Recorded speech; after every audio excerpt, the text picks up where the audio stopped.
Κυρίες και κύριοι, χαίρετε.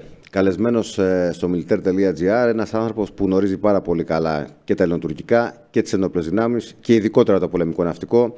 Είναι ο βουλευτής της Νέας Δημοκρατίας και αντινάβαρχος στην Αποστρατεία, ο κύριος Στέφανος Γκίκας. Κύριε Γκίκα, καλώς ήρθατε στο Militaire.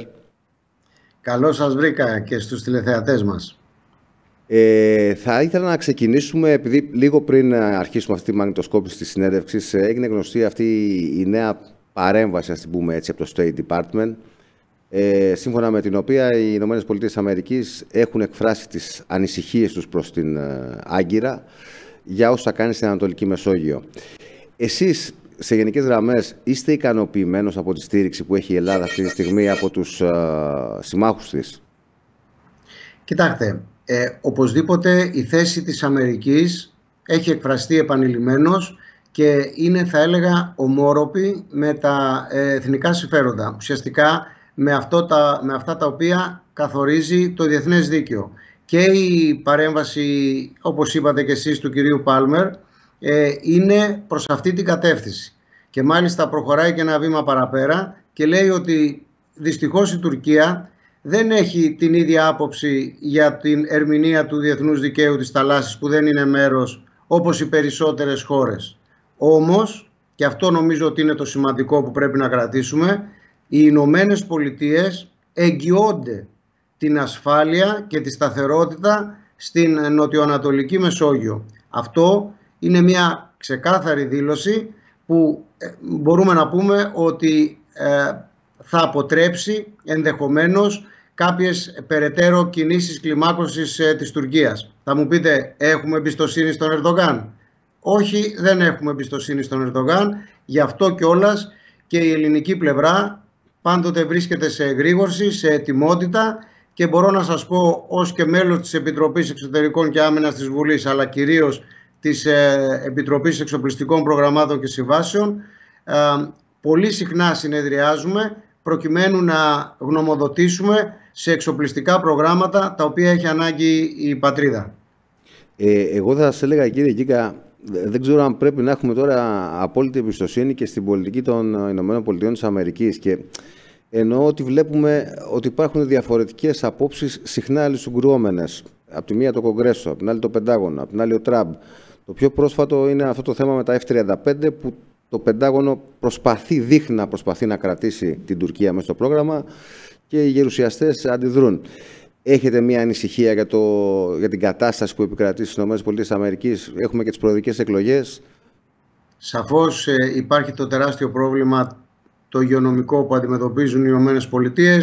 Είναι και χρονιά εκλογών. Παρόλα αυτά, νομίζω ότι είναι ξεκάθαρο ότι αυτή η διακυβέρνηση Τραμπ για το θέμα της Νοτιοανατολικής Μεσογείου, της Μεσογείου γενικότερα, έχει μία άποψη ότι τα συμφέροντα των ΗΠΑ είναι τέτοια που επιβάλλουν, αν θέλετε, η περιοχή να έχει ειρήνη και σταθερότητα. Δεν είναι εύκολη η εξίσωση, ξέρετε. Υπάρχουν τεράστια συμφέροντα. Είναι η Ρωσία στη μέση, που επίσης θεωρεί ότι η περιοχή της Νοτιοανατολικής Μεσογείου είναι στρατηγική περιοχή για αυτήν. Είναι η Κίνα, που έχει επεκταθεί κυρίως στο εμπόριο. Παραδείγματος χάρη, ο Πειραιάς είναι ένα μεγάλο διαμετακομιστικό κέντρο κινέζικων προϊόντων ουσιαστικά προς την Ευρώπη. Υπάρχουν συμφέροντα. Όμως οι Ηνωμένες Πολιτείες έχουν υπογράψει με μας πρόσφατα μια συμφωνία σημαντική, συμφωνία αυξημένης στρατηγικής εταιρικής σχέσης, και είναι πολύ σημαντικό αυτό, με λιμάνια πολύ σημαντικά που έχουμε δώσει με την έννοια της αμοιβαίας εκμετάλλευσης. Άρα τα συμφέροντα των ΗΠΑ στην περιοχή επωφελία και των ελληνικών είναι σημαντικά. Έχουμε μια πολύ θερμή, θα έλεγα έτσι, σχέση, η οποία βελτιώνεται συνεχώς με τη Γαλλία. Μάλιστα γράφτηκε κιόλας, αλλά είμαι και εγώ σε θέση να γνωρίζω ότι τις επόμενες ημέρες, πολύ λίγες ίσως εβδομάδες, θα υπάρχει ένα περαιτέρω, αν θέλετε, περαιτέρω εμβάθυνση αυτής της σχέσεως Ελλάδος-Γαλλίας και στον αμυντικό τομέα, με ό,τι αυτό συνεπάγεται.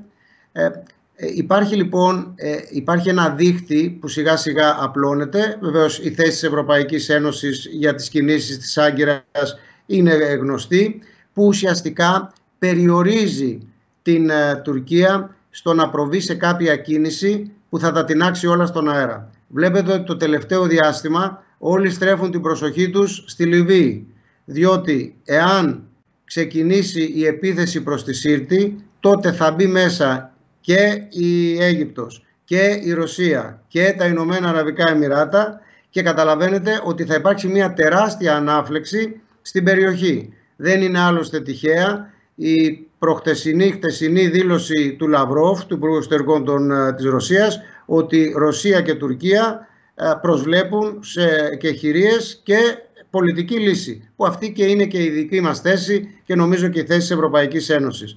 Και νομίζω ο κύριος Δένδιας προχτές ή χτες ήταν ξεκάθαρος στην σύγκληση του Συμβουλίου Ασφαλείας των Ηνωμένων Εθνών, λέγοντας ότι θα πρέπει να απομονωθούν οι χώρες οι οποίες παραβιάζουν τις αποφάσεις του Συμβουλίου Ασφαλείας, εννοώντας βεβαίως το εμπάρκο που πρώτη και καλύτερη με προκλητικό τρόπο το παραβιάζει η Τουρκία. Κύριε Γκίκα, για να έρθουμε στα εσωτερικά, σε ό,τι αφορά πάντα με τα ελληνοτουρκικά, εκπέμπουμε ένα μήνυμα αποτροπής, κυρίως η στρατιωτική ηγεσία.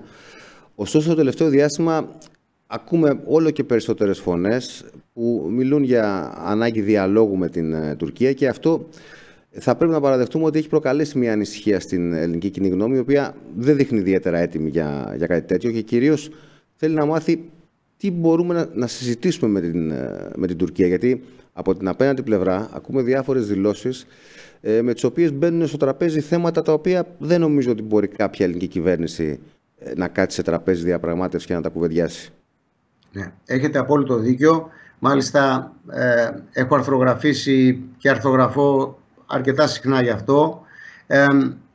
Διαπραγμάτευση. Πράγματι είναι ένα χαρτί το οποίο πετάει ο Τούρκος, η τουρκική πολιτική ηγεσία τις τελευταίες εβδομάδες. Γιατί το κάνει αυτό? Διότι με τις ενέργειες τις οποίες έχει κάνει όλο το τελευταίο χρονικό διάστημα, που είναι ενέργειες ουσιαστικά πειρατικές, δηλαδή το γεγονός να αγνοείς παντελώς το διεθνές δίκαιο, να λες ότι εγώ με μια χώρα κάνω μια συμφωνία η οποία παραβλέπει κάθε έννοια διεθνούς δικαίου, όπως είναι το τουρκολιβικό μνημόνιο αυτή τη στιγμή, έχει δημιουργήσει μια αρνητική κατάσταση για αυτήν στη διεθνή κοινή γνώμη και ιδίως στην ευρωπαϊκή κοινή γνώμη. Πετώντας λοιπόν τώρα αυτή την καραμέλα της διαπραγμάτευσης, ουσιαστικά προσπαθεί να αμβλύνει αυτή την εικόνα. Η ελληνική πλευρά απάντησε να διαπραγματευτούμε, αλλά όχι βέβαια υπό καθεστώς απειλών και όχι με το πιστόλι στον κρόταφο. Τι εννοούμε όμως διαπραγμάτευση? Εννοούμε φυσικά ότι θα διαπραγματευτούμε για τη μόνη διαφορά που έχουν οι δύο χώρες, η οποία δεν είναι άλλη από τον καθορισμό της υφαλοκρηπίδος στο Αιγαίο. Αυτό βεβαίως να το διαπραγματευτούμε. Δεν μπορούμε να διαπραγματευτούμε τίποτε άλλο, διότι όλα τα άλλα τα οποία ζητούν οι Τούρκοι απλά είναι εθνικά κυριαρχικά δικαιώματα. Και αυτά τα νησιά που λένε ότι το καθεστώς δεν είναι ξεκάθαρο, είναι απόλυτα ξεκάθαρο. Και η έρευνα διάσωση και η δυνατότητα επέκτασης των μιλίων μας στα 12 και το θέμα της στρατικοποίησης, αποστρατικοποίησης των νησιών, όλα έχουν απαντηθεί και δεν είναι προς συζήτηση. Άρα λοιπόν βεβαίως να συζητήσουμε για το θέμα του καθορισμού της υφαλοκρηπίδας στο Αιγαίο. Αυτό ναι, είναι ένα ζήτημα που καλή την πίστη μπορούμε να το συζητήσουμε και να προσέλθουμε. Θα μου πείτε, μα η Τουρκία, τι να συζητήσουμε με την Τουρκία που δεν είναι καν μέλος της Σύμβασης των Ηνωμένων Εθνών για το Δίκαιο της Θάλασσας, εννοώ τη Σύμβαση για το Δίκαιο της Θάλασσας. Δεν είναι από τις ελάχιστες χώρες που δεν το έχει ψηφίσει. Άρα λοιπόν τι να κουβεντιάσουμε? Όμως ως γείτονες καλή την πίστη θα μπορούμε να συζητήσουμε, να δούμε τι ακριβώς θα προκύψει. Δεν το βλέπω ότι είναι πιθανό, και να σας πω και κάτι άλλο. Υπάρχει ένας φόβος πάντα όταν Μας λένε πολλοί να πάμε στη Χάγη, Χάγη. Εγώ λέω ότι είναι ένας δρόμος η Χάγη. Αλλά θα πρέπει πάντοτε να έχουμε υπόψη μας ότι οι αποφάσεις του Διεθνούς Δικαστηρίου πολλές φορές έχουν και πολιτική χρειά. Υπήρχε πρόσφατο παράδειγμα, σχετικά πρόσφατο, η εκδίκαση της υπόθεσης Κολομβίας-Νικαράγουας για τα νησιά της Κολομβίας που βρίσκονται στις ακτές της Νικαράγουας. Εκεί ναι μεν το Διεθνές Δικαστήριο απεφάνθη ότι τα 7 αυτά μικρά νησιά είναι στην κυριαρχία της Κολομβίας, αλλά δεν έχουν αποκλειστική οικονομική ζώνη και κεφαλοκρηπίδα.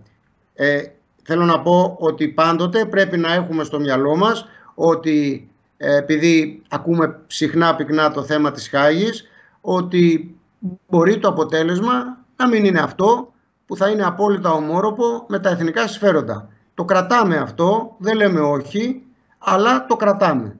Αυτό όμως που κατά την άποψή μου έχει πολύ μεγάλη σημασία είναι ότι εφόσον τίθεται πια ένα ζήτημα συζήτησης, διαπραγμάτευσης, πάντα με διάβλους επικοινωνίας ανοιχτούς, για να μπορέσουμε να είμαστε πιο ουσιαστικοί στη διαπραγμάτευσή μας, θα πρέπει να είμαστε πιο ισχυροί.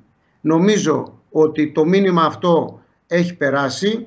Νομίζω ότι ο Έλλην Πρωθυπουργός, η ελληνική κυβέρνηση αυτό το έχει ενστερνιστεί και βλέπετε ότι οι κινήσεις του τελευταίου χρόνου, εγώ θα πω ειδικά του τελευταίου εξαμήνου, στοχεύουν προς την ουσιαστική ενίσχυση των ενόπλων μας δυνάμεων με συμφωνίες και με τις Ηνωμένες Πολιτείες και με τη Γαλλία και με το Ισραήλ και με άλλες χώρες που σύντομα, άλλες έχουν αποκαλυφθεί, άλλες θα αποκαλυφθούν, δείχνουν ότι πραγματικά μετά από ένα διάστημα πολλών ετών πλέον βλέπουμε τις ένοπλες δυνάμεις όπως πρέπει να τις δούμε, ως ένα παράγοντα ισχύος, ένα παράγοντα όμως που επιβάλλει σταθερότητα και ειρήνη. Διότι όταν είσαι ισχυρός, όπως έλεγε ο Θουκυδίδης, τουλάχιστον τόσο ισχυρός όσο οι γείτονές σου, έχεις ειρήνη. Αυτό λοιπόν νομίζω ότι υιοθετείται και γι' αυτό είμαι πολύ ικανοποιημένος. Τώρα, μια και το αναφέρατε αυτό, τα τελευταία 20-25 χρόνια Ελλάδα και Τουρκία ακολούθησαν τελείως διαφορετικές κατευθύνσεις. Εμείς αφήσαμε την άμυνα λίγο στην άκρη. Η Τουρκία αντιθέτως έχτισε ένα καινούργιο στρατιωτικό μηχανισμό, έτσι να το πούμε απλά. Να απευθυνθώ λοιπόν στο Στέφανο Γκίκα, το βουλευτή, είσαστε και πολιτικός πια πολλά χρόνια. Έχει καταλάβει το πολιτικό μας σύστημα, δεν μιλάω για την κυβέρνηση, μιλάω για όλα τα κόμματα που κυβέρνησαν, το λάθος που έκανε όλα αυτά τα χρόνια? Κοιτάξτε, θέλω να Εσείς το έχετε καταλάβει επειδή προέρχεστε από το χώρο των ενόπλων δυνάμεων, αλλά οι συνάδελφοί σας το έχουν καταλάβει? Θέλω να είμαι ειλικρινής. Πολλές κυβερνήσεις έβλεπαν την αναγκαιότητα, αν θέλετε, εξυγχρονισμού των ενόπλων μας δυνάμεων όχι ως μία απόλυτη προτεραιότητα. Παρότι είχαμε απέναντί μας την Τουρκία και όχι το Βέλγιο ή το Λουξεμβούργο. Γιατί άμα είχαμε σύνορα με το Λουξεμβούργο και το Βέλγιο, καταλαβαίνετε ότι δεν θα υπήρχε, δεν θα μπορούσαμε να κάναμε σήμερα αυτή τη συζήτηση. Νομίζω όμως λοιπόν ότι και μετά τις τελευταίες εξελίξεις των τελευταίων 2-3 ετών και ειδικά του τελευταίου χρόνου, έχουν όλοι αντιληφθεί, και εδώ σας μεταφέρω και την εικόνα στην Επιτροπή Εξωτερικών και Άμυνας και στην Επιτροπή Εξοπλιστικών Προγραμμάτων και Συμβάσεων, είναι ομόθυμη η απόφαση για την ενίσχυση των ενόπλων μας δυνάμεων, διότι σας είπα, όσο πιο ισχυροί γινόμαστε, τόσο πιο καλύτερα διαπραγματευόμαστε και τόσο περισσότερο εξασφαλίζεται η ειρήνη. Διότι αυξάνοντας την αποτροπή, τι σημαίνει εξοπλισμοί? Εξοπλισμοί σημαίνει ότι ενισχύουμε τις ένοπλες δυνάμεις όχι για να πολεμήσουμε, αλλά για να αποτρέψουμε οποιαδήποτε σύραξη ή οποιαδήποτε εμπλοκή ή οποιαδήποτε θερμό επεισόδιο. Διότι όταν είσαι ισχυρός, ο απέναντι αντίπαλος, ο αντίπαλός σου, θα το σκεφτεί διπλά και τριπλά να κάνει κάτι εναντίον σου. Αυτό λοιπόν τα τελευταία 10-12 χρόνια, 10 χρόνια θα έλεγα, λόγω και της κρίσης και των μνημονίων, είχε μείνει στην άκρη. Δεν είναι τυχαίο, το είπαμε και την άλλη φορά, ότι στο εξοπλιστικό πεδίο, κύριε Καρβουνόπουλε, είχαμε μείωση την τελευταία δεκαετία κατά 76%. Είναι ένα τεράστιο ποσοστό. Οι δε λειτουργικές δαπάνες των όπλων μειώθηκαν κατά 60%. Τώρα βέβαια ήρθε ο καιρός αυτό να ανατραπεί. Έχουν γίνει σημαντικές κινήσεις, σας είπα, στο εξοπλιστικό πεδίο. Ήδη δρομολογούνται και άλλες. Βεβαίως σήμερα κάνουμε μια συμφωνία, γίνεται μια παραγγελία, το παίρνουμε μετά από πολλά χρόνια. Αυτό το γνωρίζουμε. Ευτυχώς είχαν μπει κάποιες βάσεις για να γίνουν κάποιες παραγγελίες από την προηγούμενη κυβέρνηση. Αυτές βεβαίως τις συνεχίζουμε εμείς και νομίζω ότι σύντομα θα υπάρχει σημαντική ενίσχυση των ενόπλων δυνάμεων και των τριών κλάδων. Και αυτό είναι, ξέρετε, κάτι το οποίο για μας τουλάχιστον που προερχόμαστε από το χώρο των ενόπλων δυνάμεων είναι πολύ σημαντικό, διότι ουσιαστικά απαντάμε στην αγωνία των στελεχών μας που κακά τα ψέματα όταν όλα αυτά τα χρόνια δεν είχαμε τη δυνατότητα, δεν υπήρχε δυνατότητα να εξοπλίσουμε, να εξυγχρονίσουμε, να αναβαθμίσουμε, να προμηθευτούμε εξοπλιστικά προϊόντα τα οποία ήταν απολύτως απαραίτητα. Και εδώ να πω κάτι, και το οποίο και αυτό κυνηγάω και εγώ προσωπικά, αλλά νομίζω είναι και απόφαση της πολιτικής ηγεσίας. Πολύ σύντομα θα έρθει στη Βουλή ο νέος νόμος περί προμηθειών των ενόπλων δυνάμεων. Το ακούμε πολλά χρόνια. Θυμίζω ότι το 10 ή το 11 ήταν τότε ο νόμος Βενιζέλου που τροποποίησε τον νόμο Σπηλιωτόπουλου και που πάλι τα έκανε τα πράγματα πολύ δύσκολα στο θέμα των προμηθειών. Περίπλοκα ακριβώς, διότι δεν μπορείς να προμηθεύεσαι κατευθυνόμενα βλήματα με τον ίδιο τρόπο που προμηθεύεσαι βίδες.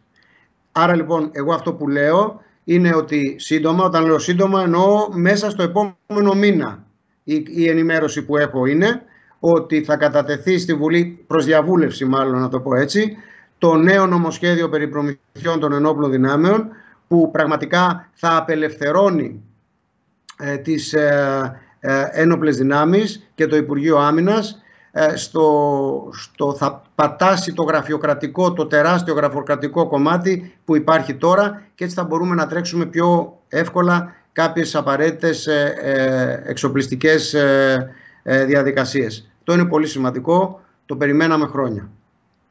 Ξέρετε, για να περάσουμε και στο ναυτικό που πάντα το αγαπάτε, όντως η δεκαετής οικονομική κρίση άφησε σημάδια στις ένοπλες δυνάμεις, αλλά δεν ήταν μόνο η οικονομική κρίση, είχαν προηγηθεί και άλλα λάθη. Είδαμε στην πρόσφατη άσκηση τον Πιπίνο, ένα από τα 4 πιο σύγχρονα συμβατικά υποβρύχια σε όλο τον κόσμο. Να ρίχνει τορπίλες μιας παλαιότερης τεχνολογίας και, εν πάση περιπτώσει, για να μην λέμε πολλά, εσείς καταλαβαίνετε πολύ περισσότερα, όπως και οι συνάδελφοι σας του ναυτικού, δεν είναι στο 100% αποτελεσματικό αυτό το υποβρύχιο με αυτές τις τορπίλες. Δηλαδή, έγιναν και τεράστια λάθη πριν την οικονομική κρίση, όταν παραγγέλνεις αυτά τα υποβρύχια και ταυτόχρονα δεν παραγγέλνεις και τορπίλες. Και για να έρθουμε λοιπόν στο ναυτικό,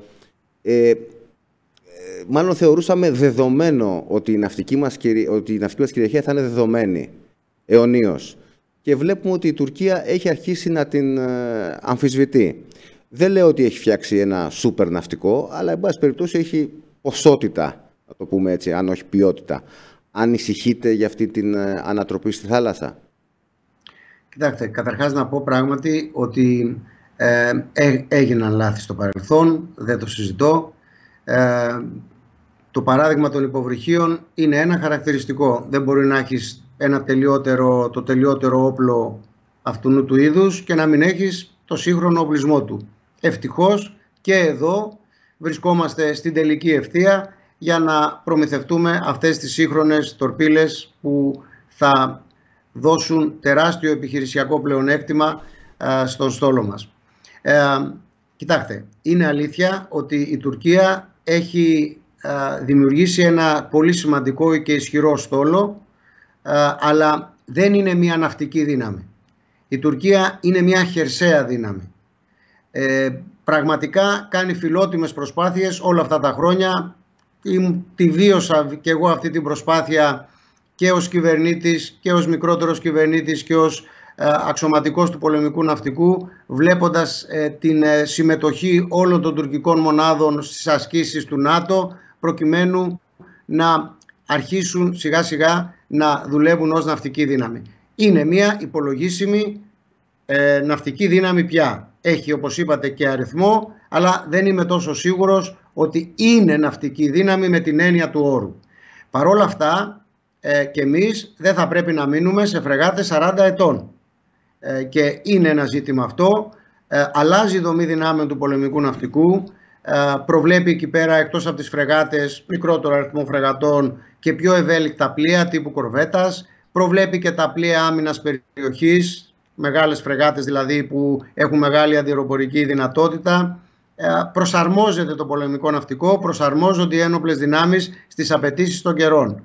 Νομίζω ότι ήρθε η ώρα πια, μετά από όλη αυτή τη δεκαετία, να ασχοληθούμε σοβαρά με το πολεμικό ναυτικό. Και αυτή είναι και η απόφαση της πολιτικής ηγεσίας, και θα δείτε ότι τις επόμενες μέρες θα υπάρξουν ανακοινώσεις για το πολεμικό ναυτικό και για τα πολεμικά του πλοία.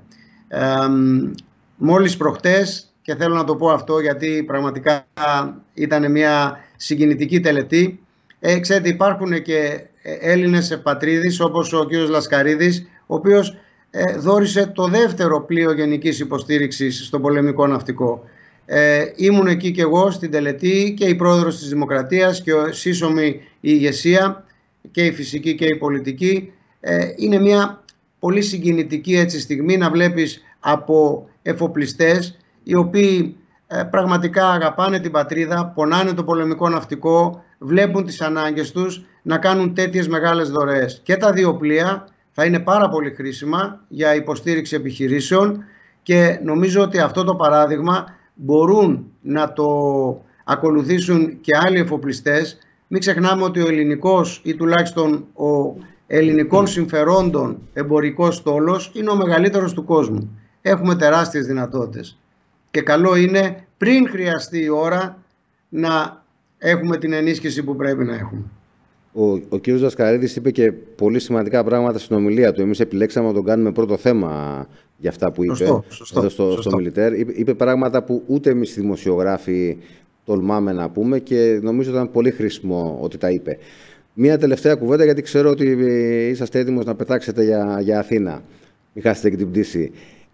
Θέλω να πούμε δύο λόγια για τα στελέχη των ενόπλων δυνάμεων. Θα χρησιμοποιήσω μια φράση που έχει πει ένας συνάδελφός σας από άλλο κόμμα, ο κ. Δημήτρης Βίτσας, σε ανύποπτο χρόνο, ότι οι ένοπλες δυνάμεις μπορούν να κάνουν τα πάντα, αλλά δεν πρέπει να τις χρησιμοποιούμε παντού.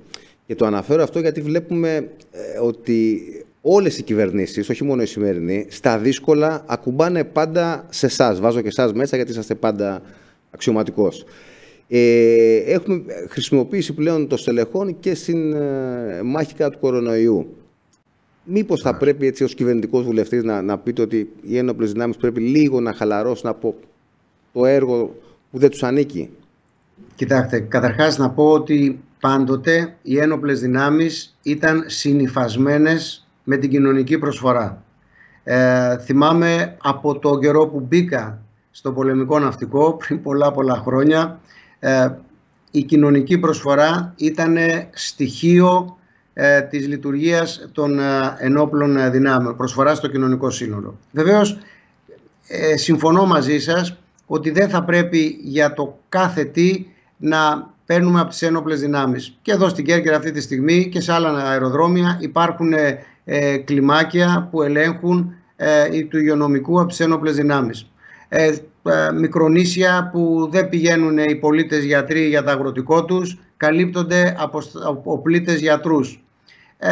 Θα πρέπει ίσως να το δούμε αυτό, πώς μπορούμε να διευκολύνουμε τις ένοπλες δυνάμεις, να μην τραβάμε δηλαδή είτε οπλίτες είτε προσωπικό, είτε με κίνητρα. Εγώ θα έρθει ο Υπουργός Υγείας εδώ πέρα, το έχω ήδη πει, έρχεται μαζί με τον Πρωθυπουργό, όπως σας είπα, στην επίσκεψη. Θα μπορούσε, ας πούμε, να δοθεί κίνητρο για τους αγροτικούς γιατρούς να υπηρετούν σε δυσπρόσιτα μέρη. Τι κίνητρο? Περισσότερα χρήματα, να ξεκινάνε την ειδικότητά τους αμέσως, να επιλέγουν νοσοκομεία. Υπάρχουν τέτοια ζητήματα. Παρ' όλα αυτά, εγώ πιστεύω ότι οι ένοπλες δυνάμεις θέλουν και βοηθούν. Το έχουμε στο DNA μας, να το πω έτσι, να βοηθάμε την κοινωνία. Είμαστε είναι ένα οργανωμένο σύνολο, πειθαρχημένο. Μπορείς πολύ εύκολα να ενεργοποιήσεις το προσωπικό των ενόπλων δυνάμεων στην οποιαδήποτε αποστολή. Γι' αυτό κιόλας εκπαιδεύονται, αλλά βεβαίως δεν θα πρέπει να το παρατραβάμε. Νομίζω έχετε ένα δίκιο σε αυτό που είπατε. Απασχολεί και την πολιτική ηγεσία. Είμαι σε θέση να γνωρίζω συζητήσεις που έχω με τον κύριο Παναγιωτόπουλο. Πιστεύω ότι θα βρούμε μια χρυσή τομή. Τον ανασχηματισμό τον περιμένετε, κύριε Γκίκα? Κοιτάξτε, ο ανασχηματισμός είναι ένα αναφέρετο δικαίωμα του εκάστοτε πρωθυπουργού. Αυτός αξιολογεί τους συνεργάτες του και ο ίδιος έχει πει ότι κάποια στιγμή θα κάνει κάποιες διορθωτικές κινήσεις. Από εκεί και πέρα δεν μπορώ να πω κάτι άλλο. Ακριβώς γι' αυτό και εμείς δεν ασχολούμαστε με τη σεναριολογία του ανασχηματισμού. Ελπίζουμε κάποια στιγμή να σας δούμε στο Υπουργείο Άμυνας. Νομίζω ότι το αξίζετε, γιατί έχετε και άποψη, γνωρίζετε τα θέματα. Το όνομά σας δεν παίζει, μάλλον είναι καλό, πρέπει να σας πω. Αλλά, εν πάση περιπτώσει, όπως είπατε, αυτά θα αποφασίσει ο Πρωθυπουργός και θα τα μάθουμε την ημέρα της ανακοίνωσης. Εμείς όπου και να κληθούμε θα υπηρετήσουμε.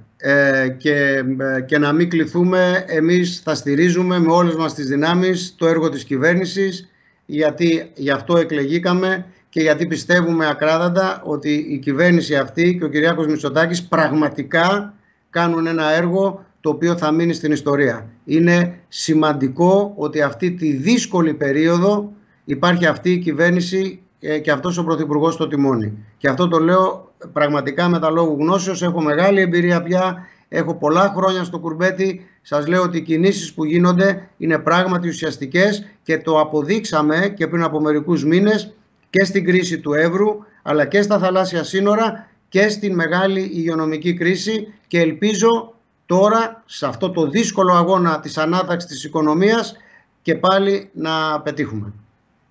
Κύριε Γκίκα, σας ευχαριστώ πάρα πολύ για την ενδιαφέρουσα συζήτηση. Να είστε καλά. Εγώ σας ευχαριστώ.